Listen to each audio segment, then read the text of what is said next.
Are you someone who directly jumps onto the code whenever you are given a coding question? Well, that might work most of the times when you are given an easy question, but in case of some complex or difficult questions, you might feel like you ended up wasting more time if you directly jump onto the code. Sometimes the solution might not work and you might have to start from the scratch. So there's an absolute necessity for a prior planning before starting to code. So what's the solution? This is your friend the Lean Programmer, and in today's video I am going to tell you the 5 steps that you should definitely take whenever you are given a coding question. So do watch this video till the end and do like, share and comment so that it can help and reach more people. So without any delay, let's get started.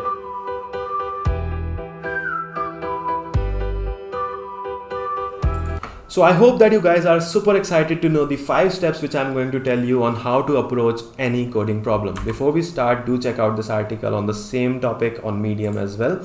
And if you want to see these slides which I'm going to show you today, you can check out my GitHub repository. It's github.com/madhavbehl/slides.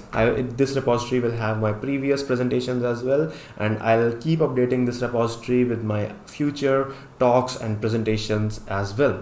So yes, let's get started. So this should be your proper thinking process which I'm going to tell you today, and this is no hard and fast rule. You can skip some points in between as well. Just see what works best for you. These 5 steps have worked for me very well, and that's why I'm telling you these. So the first one is understand and analyze the problem. Don't jump to the code directly. Just try to understand the problem itself. Read the problem, start thinking about it, and if possible, write the things that are given in the question on a piece of paper. It helps me a lot, and it can be different for you, but yeah. And ask yourself that, are you able to understand the question fully? Will you be able to explain the question to a layman? No, not the answer. I'm talking about the question itself now. We haven't jumped onto the answer yet. We are still trying to understand the question itself. How many inputs are required and what would be the output for those inputs? Can you separate out some modules or parts from the question so that we can take them up separately? Do you have enough information? This is a very important question. Do you have enough information? If not, try reading and understanding the question again. Most probably in 99% of the cases, you will be able to find all the information that you need from the question itself. But if you're sitting in an interview and you are not able to find it, feel free to ask those missing pieces of information from your interviewer as well. Second step should be go through the sample inputs and examples thoroughly. So going through these sample inputs and coming up with more examples actually helps you out to understand the input and output, what should be the input and what should be the corresponding output for that very clearly, and in turn it helps you to understand the problem as well. So start small, take on some very simple examples and inputs and try to find the output. Then go big, take more complex and bigger inputs to see what will be the output now and how many use cases do we want. Then try to handle the edge cases as well. Try out the problem with no input, see what should be the output now, and then try out the problem with an invalid input and see what should be the output in this particular scenario. Then the third step should be break down the problem. This step is really helpful when the problem at hand is very big. So try to make a simple flowchart just like this one, a very simple flowchart, or you can even go for a UML if you feel that the problem in hand is very big and complex and requires some real world data structures and some real world scenarios as well. So in that particular scenario, UML helps a lot as well. So and then try to divide the problem into different modules or sub problems and try to make independent function for each sub problem. So this is going to help you a lot in actually get motivated that the problem in hand is not that difficult, and plus it has a lot more benefits as well. And then try to use classes. This is very important. Try to use classes and object while handling a real world scenario, some questions which in which we are implementing some real world problems or real world scenarios. In that particular case, it's actually good to use classes and objects.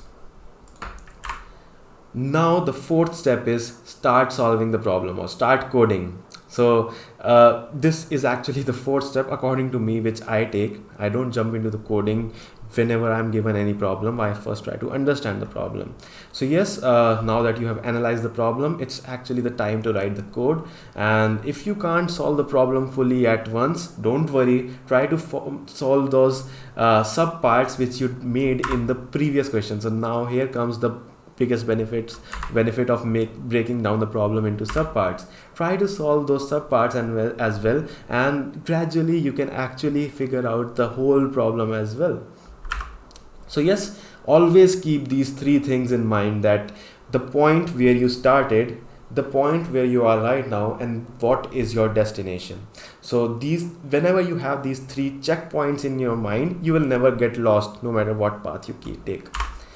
And these are some tips for interviews which you can keep in mind. No, we haven't jumped onto the fifth step yet, but yes, this is very important, and this is something which you should definitely keep in your mind. Whenever you are giving an interview, do not waste your time in figuring out the whole solution itself. Start talking to the interviewer, keep simplifying the problem, and keep telling your interviewer. All right, so now let's come to the fifth and the last step of any coding problem. So now that you have solved the coding question, look back and learn more. Don't just give up when you are done. Give up when you feel content with the possible solutions that you have explored, and all the possible solutions which could have been done. So yes, ask yourself, does this code run for every possible input, including the edge cases as well?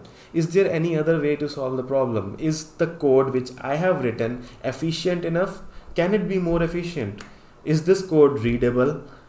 If someone else showed you this code, would you be able to understand it? Can the performance be improved? And can some other algorithm be used which provides better results? So do keep asking all these questions to yourself and keep improving.